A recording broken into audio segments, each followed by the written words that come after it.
نادیناہ یا ابراہیم، اللہ نے آواز، او ابراہیم قد صدقت الرؤیا، تو نے اپنا خواب سچ کر دکھایا، انا کذالک نجزی المحسنین، ان ھذا لہو البلاء المبین۔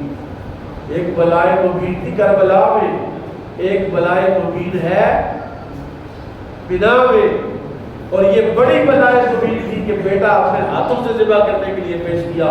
اللہ نے کہا وفدیناہ بذبح، ایک لمحے میں جبریل کہتے ہیں جتنی بھی زندگی میں جتنے بھی کام کیے، چند کام ہے جن میں بہت جلدی مجھے کرنی پڑو، کب ہوا ہے جبریل دوڑ جنت سے بیٹا لے کے اسماعیل نکال کے نیچے بیٹا رکھا ہے۔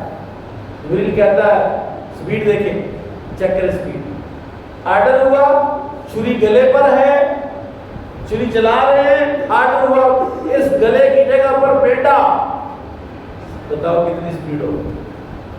نہ تو نظر کی اتنی سپیڈ ہے، نہ آواز کی اتنی سپیڈ ہے، نہ ہوا کی اتنی سپیڈ ہے، جتنی سپیڈ میں جبریل گئے اور آئے۔ سبحان اللہ، چھری پھیری ذبح ہو گیا، پٹی کھولی تو بیٹا ادھر کھڑا ہے اور بیٹا ذبح پڑا۔ بولا کیا ہے؟ اللہ نے کہا وفدیناہ بذبح عظیم، پتر بھی ہم نے دیا، تو نے قربانی کے لیے پیش کر دیا، اس کا فدیہ ہم نے دے دیا۔ سبحان اللہ، یہ ساری قربانیاں قیامت تک اسماعیل کا فدیہ ہے۔ اب آئیے واپس، وَإِذِ ابْتَلَىٰ إِبْرَاهِيمَ رَبُّهُ بِكَلِمَاتٍ، جی جب ابراہیم علیہ السلام نے ساری آزمائشوں کو پورا کر دیا، 10 ہے، میرے ساتھ بتائیے بھی آپ، 6 ساتھ، 4 رہتی ہیں، ٹائم تھوڑا آپ کے منہ کے بندے نے منہ 12 بجے کے تو چوڑ لیٹ ہو رہے ہیں، اس لیے میں 6 پہ اتفاق کرتا ہوں۔ وَإِذِ ابْتَلَىٰ إِبْرَاهِيمَ رَبُّهُ بِكَلِمَاتٍ فَأَتَمَّهُنَّ، اللہ کہتا ہے میں آزمائشوں میں مبتلا کیا اور کامیاب ہوئے، اور انعام کیا ہے؟ جاعلک للناس اماما، ابراہیم تجھے زمانے کا امام بنا سکتا، بیٹا ذبح کیا، جان قربان کی، بیوی چھوڑ کے آ گیا جنگل میں، گھر چھوڑ دیا، چچا نے گھر سے نکال دیا، قوم سے ٹکرا گیا، بادشاہ سے ٹکرا گیا، کہا جاعلک للناس اماما، میں آپ کو زمانے کا امام بنا دوں۔ اب سنیے ذرا، یہ خواہش ہونی چاہیے ہر باپ کی، جو ابراہیم کی خواہش تھی۔ قال ومن ذریتی، یا اللہ صرف میں امام ہوں کہ میرے پتر بھی امام ہوں،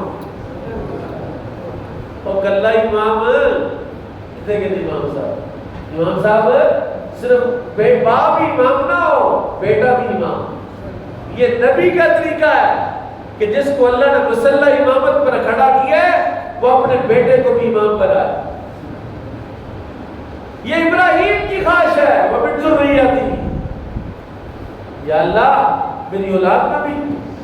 اللہ نے کہا ہاں ابراہیم تو میرا لاڈلا پیارا ہے، تیری اولاد میں بھی سارے امام ہوں، لیکن ایک شرط ہے، لا ینال عہد الظالمین، جو تیری اولاد میں ظالم ہوگا اس کے لیے میرا وعدہ نہیں، جو تیری اولاد میں نیک صالح متقی ہوگا وہ امام ہوگا۔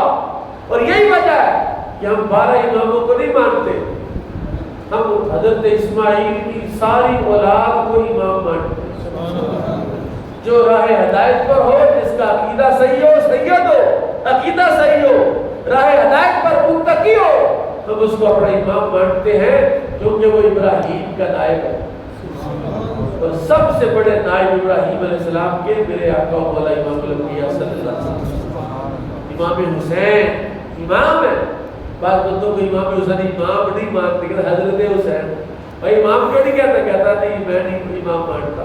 اور جب تو قرآن نے کہا، ابراہیم نے کہا میری ساری اولاد کو بھی اللہ امام بنا، لا ینال عہد الظالمین، اللہ نے کہا ابراہیم ساری اولاد امام ہے، لیکن ظالموں کے لیے میرا وعدہ نہیں ہے۔ اللہ تعالیٰ ہمیں ظالموں سے نجات عطا فرمائے، اس ملک کو، اس وطن کو ظالموں سے نجات عطا فرمائے۔ یا اللہ اس ملک کی خیر فرما اور ان کی بھی خیر فرما، جنہوں نے اتنا بڑا درس قرآن آج سن لیا ہے۔ ایک ادھا بندے اٹھ کے گیا ہے، باقی تقریباً سب نے سن لیا ہے۔ اللہ تعالیٰ آپ کو اجر جزیل عطا فرمائے، قرآن پڑھنے کا فیضان ہم سب کو اور ہماری نسلوں میں اللہ جاری ساری فرمائے۔ وما علیہ الا البلاغ۔ ایک دفعہ درود شریف پڑھیں، کوئی سوال ہو تو ارشاد فرمائیں۔